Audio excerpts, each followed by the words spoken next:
Sands Film Studio is located in Rotherhithe, London, and opened its doors in 1975.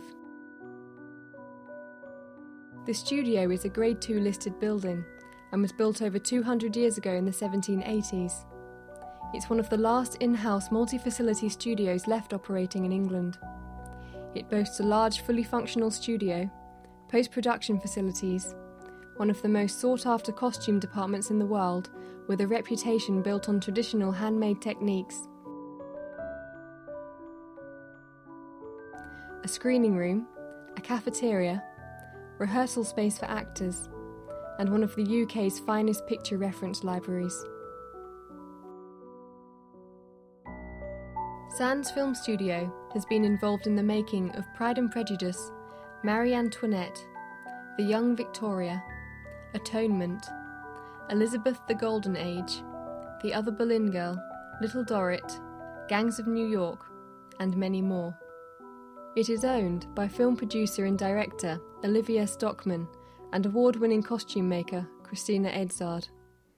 Sadly, Christina preferred not to be a part of this film, but she is very much a part of the studio. This is the story of Sands Film Studio. The thing which is important about this building is that it is an integrated place for making films. It puts under one roof a whole collection of facilities which makes it possible to make films. It helps people making films, it makes it possible for us to make films. The concept of a studio is ultimately a kind of toolbox for making films with all the resource and all the things that you need at your disposal to do it. It does everything. This is a studio, so I'm told, based on the original studios, because everything is done in-house. And so you're not clamped down by having to go all the way around the world to get bits and pieces you want. It's done here. Well, the studio moved in this area in the 70s, the mid-70s, and the studio came in a little bit in that wave of invasion, if you like, that it needed a space to create workshop, carpentry workshops, sewing workshop, costume making workshop, and a space for stage, for the facility that is here, which is for filming stage.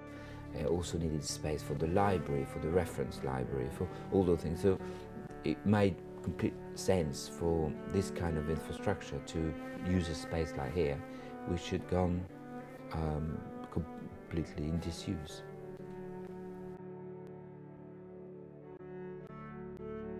This is the first time I've used Sands Studios, and we looked for quite a while for a location for a place that was suitable to do these interviews, which are very sensitive, and we needed to find somewhere, firstly, that was completely quiet, and that's very difficult. When you start looking in London, you realise how few places there are that are completely quiet. We wanted to find somewhere where people would be at ease when they arrived, and that they could sit and have cups of tea and just feel relaxed, because obviously we're asking them to talk about something that's potentially very upsetting for them. You can tell there's a sort of rich, creative atmosphere here.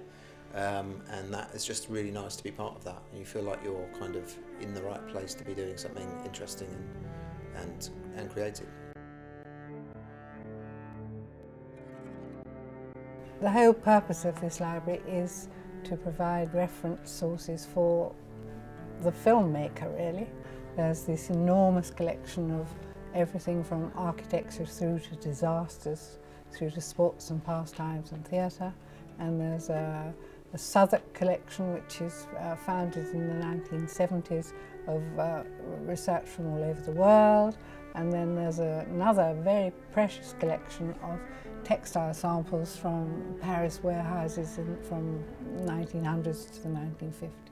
So in this room, you could start off with going to society, leisure, a race meeting at Chantilly in France in the 1890s. You could see people having a picnic in wonderful clothes, but you need to know what they're eating. You need to know what their servants are wearing. You know what kind of carriage they've got. You know what kind of horses they've got. And in this room you could find all that out.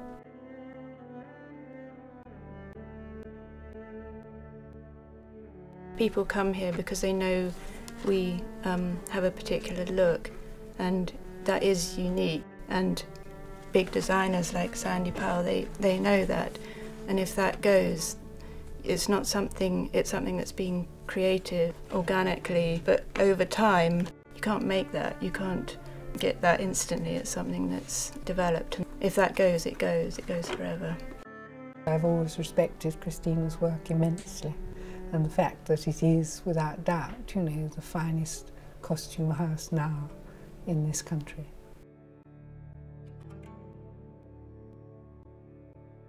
We run a film club here once a week on Tuesday night. It's started a few years back as a mean to revisit films that maybe we saw many years ago, which contributed to our passion for films. And then invariably what happens is that you work all the time, and the running of the company and the running of the studio is so intensive that you end up never having time to go to the cinema. And the film club was an opportunity to rediscover and to revisit those films.